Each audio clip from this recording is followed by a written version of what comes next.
প্রিয় দর্শক, আমি আসছি ঢাকা বিশ্ববিদ্যালয় টিআরসির মোড়ে। এখানে দেখতে পাচ্ছেন যে একজন থার্ড জেন্ডার, উনি আসলে আগে মানুষের কাছ থেকে চায়া চেয়ে চলতো, কিন্তু তা না করে এখন সেই একটি ফুটপাতের ভিতর সুন্দর একটি চায়ের দোকান গড়ে তুলেছে। এই দোকান থেকেই আসলে উনি ইনকাম করেই উনি এখন চলে। আমি কথা বলবো পিয়া খানের সাথে, আসলে কেন উনি টাকা তোলা বাদ দিয়ে উনি চায়ের দোকান করতেছে ফুটপাতে। দর্শক, আমি কথা বলবো। পিয়া খান, আপনি একটু আমাদের বলবেন যে আজকে আপনি এক সময় মানুষের থেকে চায়া খেতেন, কিন্তু এখন কেন এই যে ঢাকা বিশ্ববিদ্যালয়ের ভিতর চায়ের দোকান করছেন? না, ঢাকা বিশ্ববিদ্যালয়ের ভিতরে চার দোকান যে ফুটপাতের দোকান হবে তা না। ব্যবসা তো ব্যবসায়, ছোটো থেকে মানুষ বড় হয়, বট করে মানুষ বড় হতে পারে না, সেটা হচ্ছে এক কথা। আর আমি দীর্ঘদিন এখানে কালেকশন করে চলছি, দীর্ঘ 24 বছর। তো আমার ইচ্ছা ছিল কিছু একটা করে খাবো। আমি আগে যে ডিএমপি কমিশনার ছিল হাবিবুর রহমান স্যার, ওনাকে আমি বলছিলাম, স্যার আমাকে একটা দোকান দিয়ে দেন, আমি আপনি এতজন এত কিছু করতেছেন, আমি একটা দোকান দেন, আমি নিজের জীবনটা চেঞ্জ করতে চাই, ভিক্ষাবৃত্তির জীবন থেকে আমরা রক্ষা পেতে চাই।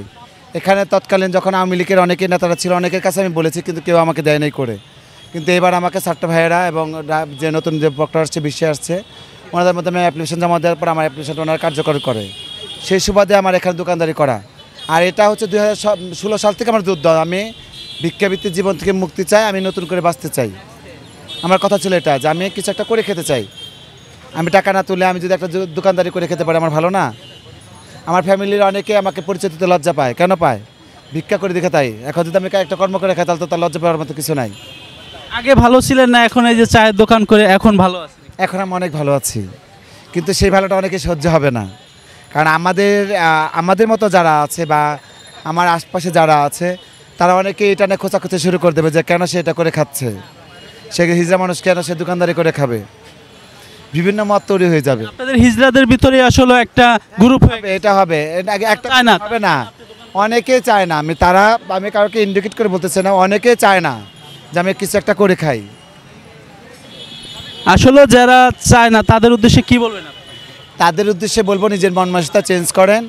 যারা আমার গুরু মারা আছে, গুরু বোনেরা আছে বা গুরু ভাইরা যারা আছে, তারা হিজড়া পেশা করবে, কিন্তু হিজড়া বলে যে হিজড়াদের বাধ্যতামূলক থাকতে হবে তার কোনো বাধ্যকতা নাই।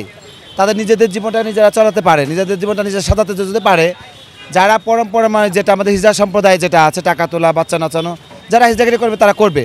আর যারা হিজড়াগিরি করবে না, তারা যদি কোনো কর্মসংস্থান করতে চায় বা কোনো ছোটোখাটো ব্যবসা করতে চায়, তারা করুক, তাদেরকে সুযোগ দেওয়া উচিত, আমি সেটা মনে করি। পিয়া খান, আপনি একটু বলবেন আপনার হাতে চা আসলে সাধারণ মানুষ যারাই খাচ্ছে তারা কতটুকু গ্রহণ করছে বা মানে কীভাবে? আমাকে গ্রহণ করতে একটু সময় লাগবে, কারণ আমি দীর্ঘদিন এখানে টাকা তুলে আসছি। আমি এখানে টাকা তুলছি দীর্ঘ 24 বছর। মানুষ পট করে ভাববে না আমি একটা দোকানদার। যারা দেখতেছে অনেকে মনে করছে আমি টাকা তোলার জন্য দাঁড়িয়ে আছি বা বসে আছি, কিন্তু আসলে তা না, আমি অরিজিনাল একটা দোকানদারে বসে আছি। আপনি দেখলে কি অনেকে ভয় পায় কিনা? ভয় আমাকে আগেও পাইতো না, এখনও পায় না, এটা ভুল কথা ভাই। ভালোবাসা দিলে সব কিছু পাওয়া যায়, ভালোবাসা না দিলে কিছু পাওয়া যায় না। এই চায়ের দোকান করে এক সময় নিজেকে কোথায় নিয়ে যেতে চাচ্ছেন? নিজে যে পর্যন্ত বাসে যদি একটা এই কর্মটা করে যেতে পারে তাই ভালো। আমি কোথায় যাবো সেটার কথা না, আগে আমাকে বাস্তবে একটা মানুষ হিসাবে সেটা হচ্ছে বড় কথা। আপনার মতো সব যারাই থার্ড জেন্ডার আছে সবারই কি আসলে কিছু না কিছু করে খাওয়া উচিত কিনা? আমি কি বললাম আপনাকে, যার কোনো কিছু করার অজ্ঞতা নেই সে আমাদের পেশা করে খাবে। এবং দু চা একটা আমি প্রায় ওর দোকান থেকে চা খাই, ও খুব ভালো চা বানায়। আমি চাই সবাই এসে যেন ট্রাই করে, ওর চায়ের হাত খুব ভালো। এরা আসলে ভালো কাজই করতেছে। যারা দেখা যায় চাঁদাবাজি করে, হ্যারাসমেন্ট করে, তাদেরকে সবাই ডিসলাইক করে আর কি। তো তাদের জন্য দেখা যায় অন্য সব যেগুলো থার্ড জেন্ডার, ওদের মতো ভালো যারা, ভালোদেরকেও সবাই খারাপ মনে করে। তো আসলে এরকম করাটা ঠিক না। যারা এরকম হ্যারাসমেন্ট করে তাদেরও উচিত এরকম উদ্যোক্তা হওয়া আর কি। উদ্যোগ নিলে আর কি সফল হতে পারবে। উনি একজন থার্ড জেন্ডার দেখে ওনাকে আসলে মানুষ অ্যাভয়েড করে বা ওনার কাছ থেকে ওইভাবে চা খায় না। আসলে সাধারণ মানুষ যারাই আছেন তাদের কি করা উচিত? ওনার পাশে দাঁড়ানো উচিত কিনা, কি মনে হচ্ছে আপনার কাছে?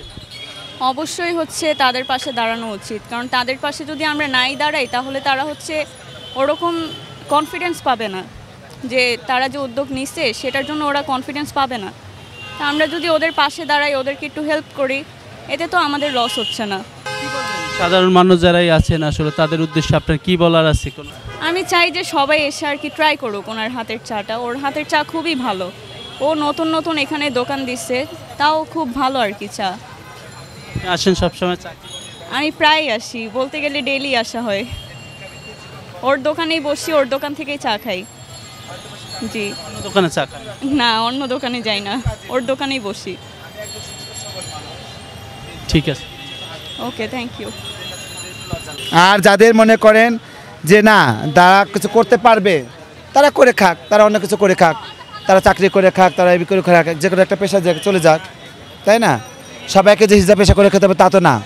হিজড়া বলতে হিজড়া পেশা করতে হবে, তাহলে তো বাধ্যতামূলক হয়ে গেল। হিজড়া তো হিজড়া পেশা আর কোনো কিছু করতে পারবে না। সাধারণ কাস্টমারের উদ্দেশ্যে শেষে কিছু বলবেন? সাধারণ কাস্টমারের উদ্দেশ্যে বলবো সবাই আমাকে সহযোগিতা করেন, তাহলে আমি ঘুরে দাঁড়াতে পারবো। আর আমার ভিক্ষাবৃত্তির জীবন থেকে মুক্তি পেয়েছি, মুক্তি পেতে চাই, আর ভিক্ষাবৃত্তির জীবন আর নামতে চাই না আমি। ধন্যবাদ আপনাকে পিয়া খান। দর্শক, এতক্ষণ কথা বললাম আসলে থার্ড পিয়া খান, উনি আর ভিক্ষাবৃত্তি করবে না কখনো। উনি একটি চায়ের দোকান করেই উনি আসলে জীবন জীবিকা নির্বাহ করে আসলে বাঁচতে চাচ্ছে। আজ এই পর্যন্তই। কাউসার সানি, নিউজ 21, ঢাকা বিশ্ববিদ্যালয়।